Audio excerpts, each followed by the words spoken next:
Hello दोस्तों, मैं रियांश शाह एक बार फिर से आपका स्वागत करता हूं मेरे इस YouTube चैनल पर। दोस्तों, आज की हमारी video read second level science के जो केमिस्ट्री का पोर्शन है उसकी कुछ इम्पोर्टेंट टॉपिक से रिलेटेड है और वो टॉपिक अधिकतर क्वेश्चन में पूछे गए और वहाँ से क्वेश्चन अलग अलग तरह से बनकर आए। और यह टॉपिक क्लास 11th के RBSC और CBSC दोनों बोर्ड के चैप्टर नंबर 2 यानी कि एटॉमिक स्ट्रक्चर में भी है। तो इसे आप रीड के स्टूडेंट भी और क्लास 11 के स्टूडेंट दोनों भी इसे आराम से पढ़ सकते हैं। तो चलिए स्टार्ट करते हैं आज की हमारी वीडियो। उसके पहले वीडियोस को लाइक करें। आप आपके सजेशन मुझे कमेंट बॉक्स में बता सकते हैं और साथ ही साथ चैनल को सब्सक्राइब करें। ठीक है, स्टार्ट करते हैं आज का हमारा वीडियो। और फर्स्ट सिंपल सा टॉपिक है हमारे पास परमाणु या एटम। बहुत ही सिंपल है, कुछ नहीं करना है, एक ही बात ध्यान रखनी है। जैसा कि आप सबको पता है, जो भी चीज़ें होती है, ठीक है, बहुत सारी बड़ी बड़ी चीज़ें होती है, वो एक छोटी छोटी चीज़ों से मिलकर बनती है। अगर बहुत सारी छोटी छोटी चीज़ें बनेगी तभी जाके वो एक बड़ी चीज़ का आराम से निर्माण कर पाएगी। अगर आप एक दीवार बना रहे हो तो उस दीवार को बनाने के लिए भी आपको सबसे पहले एक ईंट रखनी होगी। उसके बाद आप जैसे जैसे ईंटों की संख्या बढ़ाते जाएंगे वैसे वैसे दीवार भी बढ़ता जाएगा। आई बात समझ में? तो वही चीज़ लागू होती है कहाँ? एटम के अंदर। आई बात समझ में? बहुत ही सिंपल सी डेफिनेशन में लिखवा रहा हूँ, हिंदी और इंग्लिश दोनों में। हिंदी की डेफिनेशन में आपको लिखवा रहा हूँ और इंग्लिश में डेफिनेशन जो है वो आपको वीडियोस की स्क्रीन पर मिल जाएगी। तो देखिए, बहुत ही सिंपल सी बात बता रहा हूँ कि किसी पदार्थ का वह छोटे से छोटा कण, वह छोटे से छोटा कण, बहुत ही सिंपल लिख रहा हूं, वह छोटे से छोटा कण जिसे आगे विभाजित नहीं कर सकते, जिसे आगे विभाजित नहीं कर सकते। आई बात समझ में? मतलब कोई एक ऐसा चीज जिसको आप तोड़ो और तोड़कर इतना तोड़ दो कि अब आप थक जाओ। बहुत ही सिंपल सी चीज है। मैंने आपको एक छोटा सा क्या दे दिया? पत्थर दे दिया। मान लो ये पत्थर है, ठीक है, मैंने आपको एक छोटा सा पत्थर दे दिया। अब मैं कहूँ इसको आप तोड़ो। आप इसको इतना तोड़ोगे, लास्ट में आपके पास एक चीज ऐसी बचेगी, उसको कहोगे कि इसको आगे तोड़ना संभव ही नहीं है, बस अब ये आगे नहीं टूट सकता। तो जो चीज आगे नहीं टूटेगी वही उसका क्या कहलाएगा? एटम, यानी कि परमाणु। आई बात समझ में? जैसे मैंने आपको दे दिया एक शक्कर का दाना, ठीक है, जो इतना सिंपल सा छोटा होता है। अब आप उसको तोड़ोगे, आप तोड़ के कितना तोड़ोगे? ईंट से तोड़ा एकदम उसका चूरा बना दिया। और चूरा बनाने के बाद नहीं, अब तो यह नहीं टूटता। तो वो चीज जो नहीं टूट रही है वो लास्ट पार्ट उसका क्या कहलाएगा? एटम, यानी कि परमाणु। आई बात समझ में? तो किसी पदार्थ का वह छोटे से छोटा कण जिसे आगे विभाजित नहीं कर सकते, वो क्या कहलाता है? आपका परमाणु। देखिए, रीड के अंदर बहुत सारे क्वेश्चन आते हैं सेंटेंस में कि निम्न कथन को समझाइए कि वह सत्य है या असत्य। और वहां से एक ही क्वेश्चन आता है इसका, एटम का, और वह एक वर्ड चेंज करके दे देता है। वो विभाजित नहीं कर सकते की जगह लिख देता है क्या हो? अविभाज्य हो, अविभाज्य हो, ये वर्ड लिख देता है, जो कि बहुत ही इंपॉर्टेंट है। क्या लिखा हुआ था कि किसी पदार्थ का वह छोटे से छोटा कण जिसे जो अविभाज्य हो। आई बात समझ में? अब स्टूडेंट यही कंफ्यूजन हो जाता है कि अविभाज्य का मतलब क्या? इसका मतलब ही क्या होता है कि अविभाज्य। आई बात समझ में? अविभाज्य का मतलब जिसे आगे हम नहीं तोड़ सकते, वही क्या कहलाता है? विभाजित नहीं कर सकते। तो एक डेफिनेशन ये हो गई। दूसरी डेफिनेशन आप ये भी दे सकते हो कि पदार्थ बहुत सारे छोटे छोटे अविभाज्य कणों से मिलकर बना हो। अविभाज्य कणों से मिलकर बनता है, अविभाज्य कणों से मिलकर बनता है, जिसे हम परमाणु कहते हैं। अविभाज्य कणों से मिलकर बनता है जिसे परमाणु कहते हैं। तो ये दो डेफिनेशन है आपके पास। बस वही चीज आपको ध्यान रखनी है कि वह छोटे से छोटा कण, सबसे स्मॉलेस्ट, ठीक है, सबसे smallest particle of a substance, वो क्या कहलाएगा? आपका परमाणु, यानी कि एटम। बस ये चीज ध्यान रखनी बहुत ही इंपॉर्टेंट है। आगे बात समझ में? कि पदार्थ का वह छोटे से छोटा कण जो आगे विभाजित नहीं कर सकते, जिसे हम आगे नहीं तोड़ सकते। जैसे कि टाइम की सबसे छोटी यूनिट होती है, हर किसी की सबसे छोटी छोटी यूनिट, बस उसके आगे यूनिट है ही, तो वह यूनिट उस टाइम की क्या हो जाएगी, आपकी एटम यानी कि परमाणु। बहुत ही सिंपल सा है, ठीक है। अब आप इसको उतार लीजिए अगर उतारना हो तो, नहीं तो स्क्रीनशॉट ले लीजिए, ठीक है। अब एक वर्ड और आते हैं, मैं आपको बताता हूँ, एक डेफिनेशन और इसकी दे रखी है जिसे हम कहते हैं उसका सिद्धांत बोलते हैं। आगे भाषा में बहुत ही सिंपल सा है, देखिए कि क्या आगे से उसको तोड़ नहीं सकते, वो क्या कहलाता है, एटम। यह सब किसने कहा था, डाल्टन। एक साइंटिस्ट था जिसने क्या कहा था, डाल्टन। आपको कभी कभी पूछ सकते हैं कि डेफिनेशन किसने दी थी, कि डाल्टन ने। आई बात समझ में, बहुत ही सिंपल सा है,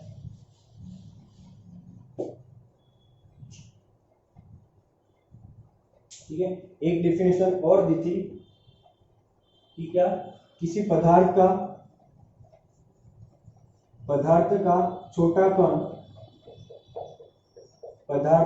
छोटा कण, जो रासायनिक अभिक्रिया यानी कि जो रिएक्शन होती है, रासायनिक अभिक्रिया में भाग लेता है, रासायनिक अभिक्रिया में भाग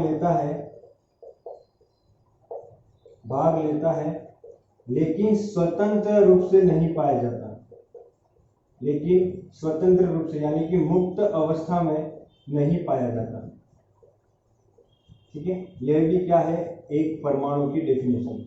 तो जो भी आपको याद रखनी हो आप याद रख सकते हैं, लेकिन परमाणु का मतलब आपको समझ में आ गया क्या, कि किसी एटम का सबसे छोटा सा छोटा पार्टिकल, आप उसको तोड़ो, कितना तोड़ सकते हो, जितना तोड़ोगे और लास्ट में एक पार्टिकल बच जाएगा, वो आपका क्या कहलाएगा, एटम यानी कि परमाणु, ठीक है। तो परमाणु के ही क्रम में आगे चलते हैं, ठीक है। इसके आगे दो वर्ड और आते हैं जो अपन अभी समझ रहे हैं, ठीक है।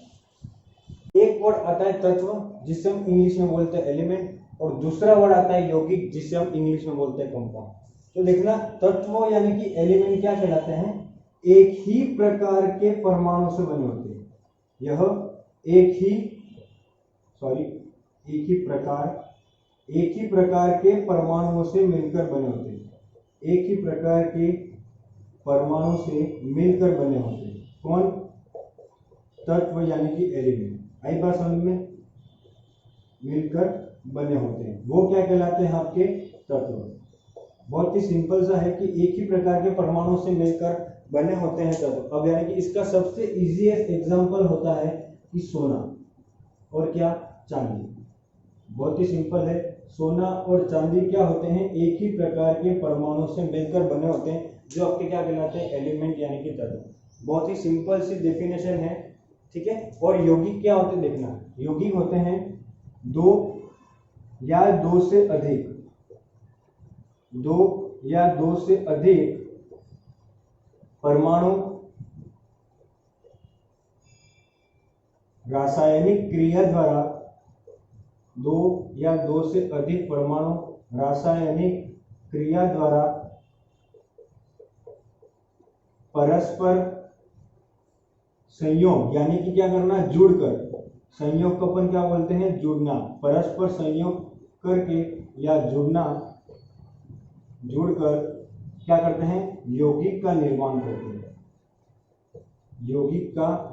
करते हैं, एक बात समझ में, कि अगर एक ही प्रकार के परमाणु होंगे तो वो आपका क्या कहलाएगा, एटम यानी एलिमेंट। और अगर अलग अलग यानी दो या दो से अधिक परमाणु रासायनिक क्रिया द्वारा संयोग करके वो क्या कहलाते हैं, कंपाउंड। बहुत ही सिंपल सी डेफिनेशन है, ठीक है।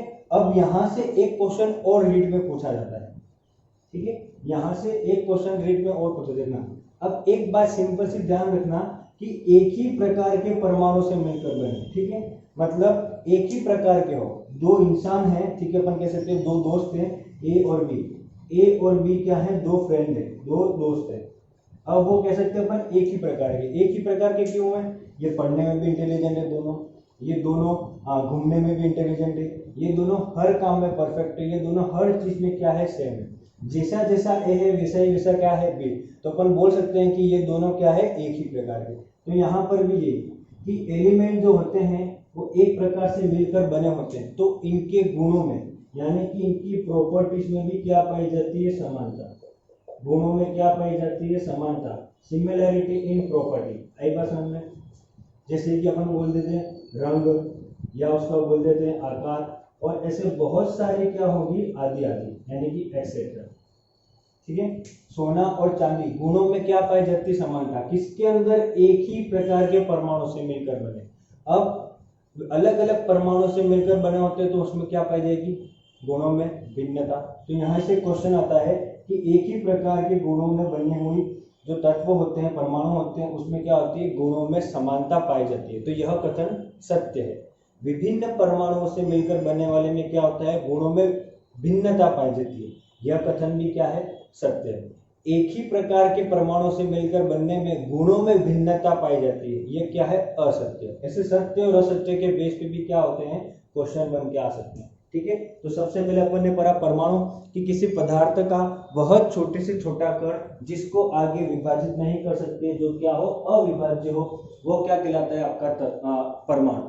एक ही प्रकार के परमाणु से मिलकर बनने होते हैं कौन, तत्व, यानी सोना और चांदी, और एक ही प्रकार से होंगे तो गुणों में क्या पाई जाती है, समानता। यौगिक, दो या दो से अधिक परमाणु रासायनिक क्रिया द्वारा परस्पर संयोग करके या जोड़कर जिसका निर्माण करते हैं वो आपका क्या कहलाता है, कंपाउंड। ठीक है, बहुत ही क्लियर है। आगे बात समझ में, अपन देखेंगे आगे, और बहुत ही सिंपल सा टॉपिक है। ठीक है, अब चलते हैं अपन आगे, नेक्स्ट बढ़ते हैं। एक बहुत ही सिंपल सी चीज पूछी जाती है, ठीक है, जिसको अपन बोलते हैं सब एटॉमिक पार्टिकल। ठीक है, जिसको अपन बोलते हैं सब एटॉमिक पार्टिकल, और हिंदी में बोलते हैं अपरमाणविक कण। अपरमाणविक कण, अपरमाणविक कण। आई बात समझ में? जनरली ये किसके अंदर होता है, परमाणु के अंदर। दिख रहा है आपको परमाणविक कण। ठीक है, परमाणु के अंदर मेनली 3 ऐसे कण होते हैं जो पाए गए। वैसे तो बहुत सारे पाए जाते हैं, लेकिन मेनली क्या होता है, 3। ठीक है, 3 कण जो होते हैं जो पाए जाते हैं। पहला है इलेक्ट्रॉन, बहुत ही सिंपल सा है, फर्स्ट है इलेक्ट्रॉन, दूसरा है प्रोटॉन, और तीसरा है न्यूट्रॉन, और तीसरा है न्यूट्रॉन। आएगा सर, इसको मैं सही लिख देता हूं, तीसरा है न्यूट्रॉन।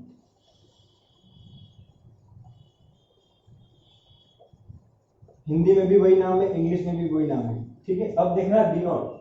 ठीक है, इलेक्ट्रॉन को डिनोट करते हैं इससे, कैपिटल ई, और ऊपर क्या, पावर में माइनस। प्रोटॉन को डिनोट करते हैं पी से, और न्यूट्रॉन को डिनोट करते हैं अपन स्मॉल एन से। ध्यान रखना, अधिकतर पूछा जाता है एग्जाम में, वो सिर्फ इतना लिख के दे देगा आपको, 2p। क्या मतलब इसका मतलब, ठीक है, और ऐसा आपको लिख के दे देगा इसमें ये describe the PNN in Ca। ठीक है, इसमें 20Ca ऐसे कोई भी लिख के दे देगा आपको, तो आपको क्या करना है, उसमें आइडेंटिफाई करना पड़ेगा। तो आपको सिंबल ध्यान रखना है कि कौन से सिंबल को क्या है, किसने दिए है। नेक्स्ट बात करते हैं अपन, अब बात करते हैं डिस्कवरी की, यानी कि खोज की। बहुत ही सिंपल सा है, एक याद रखना, इलेक्ट्रॉन की खोज करी थी थॉमसन ने, जिसका पूरा नाम था J.J. थॉमसन। कथन ऐसे सत्य में पूछ सकते हैं आपको। दूसरा, प्रोटॉन की खोज करी थी गोल्ड स्मिथ ने। ठीक है, स्मिथ था याद रखने के लिए, जिसके पास क्या था, बहुत सारा सोना। और न्यूट्रॉन की खोज करी थी जेम्स चैडविक ने। बहुत ही सिंपल सा है, इसमें कुछ करना नहीं है, जेम्स चैडविक, इतना ध्यान रखना है। ठीक है, आगे बात समझ में। अब मैं आपको एक चीज बता रहा हूँ, मास। ध्यान रखना, इसका बता रहा हूँ मैं आपको, मास।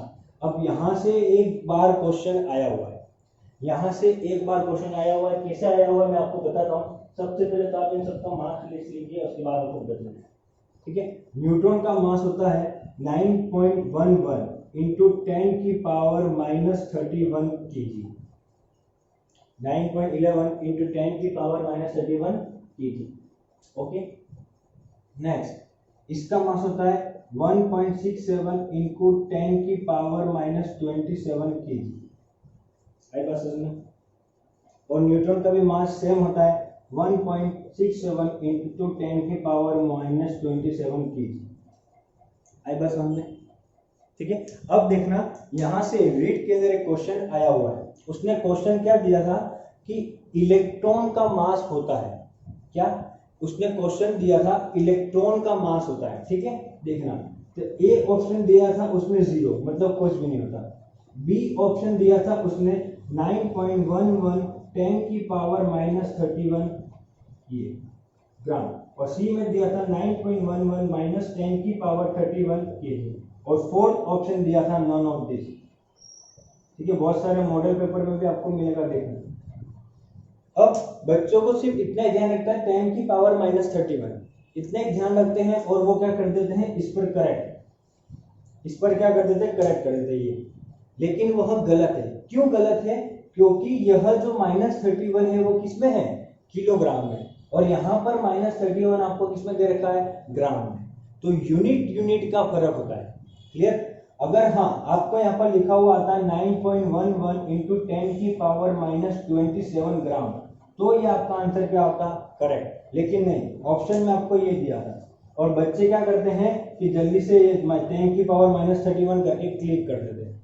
आगे बात समझ में, लेकिन नहीं, ये क्या है, केजी वाला सही, 9.11 × 10 की पावर -37 केजी। और अगर ग्राम में अगर आपको लिखना हो तो ध्यान रखना, ऐसे क्वेश्चन आते हैं।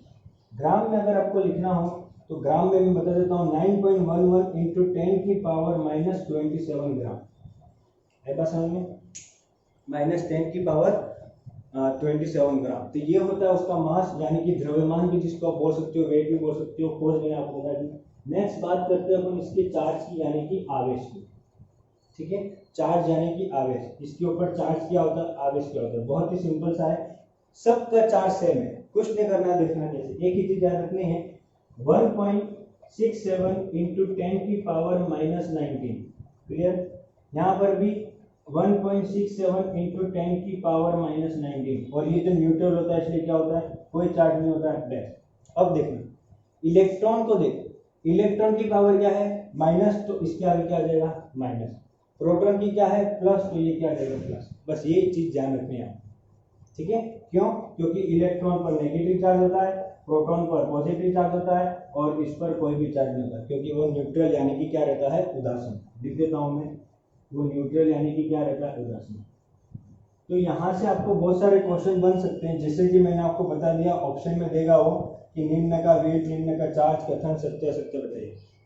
जैसे आपको एक क्वेश्चन दे दिया कि निम्न में से कौन सा कथन सत्य है। ठीक है, फर्स्ट, प्रोटॉन की खोज करी थी जेम्स चैडविक ने। दूसरा, न्यूट्रॉन की खोज करी थी जेम्स चैडविक ने। थर्ड, इलेक्ट्रॉन की खोज करी थी जेम्स चैडविक ने। तो सत्य कथन क्या हो जाएगा कि न्यूट्रॉन की खोज किसने करी थी, अपने जेम्स चैडविक ने। क्लियर? बहुत ही सिंपल सा है। अपरमाणु कण को इंग्लिश में बोलते हैं अपन सब एटॉमिक पार्टिकल। सब एटॉमिक पार्टिकल, बहुत ही सिंपल सा है, सब एटॉमिक पार्टिकल, CAL, सॉरी, सब एटॉमिक पार्टिकल। तो ये था आपका अपरमाणु कण। नया टॉपिक है हमारे पास, परमाणु क्रमांक, एटॉमिक नंबर। देखिए, इसको डिनोट करते हैं Z से, ध्यान रखना, इसको डिनोट कैसे करते हैं, Z से। ठीक है, मैं आपको एक सिंपल सी बात बता देता हूं कि जो परमाणु होता है, परमाणु के सेंटर में प्रोटॉन और न्यूट्रॉन से मिलकर बना होता है, जो क्या कहलाता है, न्यूक्लियस। ठीक है, न्यूक्लियस, जिसको अपन हिंदी में बोलते हैं नाभिक। कि परमाणु के सेंटर में प्रोटॉन और न्यूट्रॉन प्रेजेंट रहते हैं, और क्या करता है, इलेक्ट्रॉन उसके चारों तरफ क्या करते हैं, गति करते रहते हैं, यानी कि घूमते रहते हैं। यह चीज थी मैंने, इसको भी हम आगे की वीडियोस में प्रूव करेंगे कि वास्तव में ऐसा कैसे होता है। ठीक है, तो ध्यान रखना, प्रोटॉन और न्यूट्रॉन सेंटर में होते हैं, और इलेक्ट्रॉन चारों तरफ क्या करते हैं, घूमते रहते हैं। अब आप सोच रहे होंगे कि मैंने इसको यहाँ पर क्यों बताया, क्योंकि बहुत ही मैं सिंपल सी भाषा बता रहा हूँ किसकी, परमाणु क्रमांक की। देखना इसकी क्या डेफिनेशन होती है, इंग्लिश की डेफिनेशन आपको वीडियोस की स्क्रीन पर अवेलेबल हो जाएगी। ठीक है, कि परमाणु के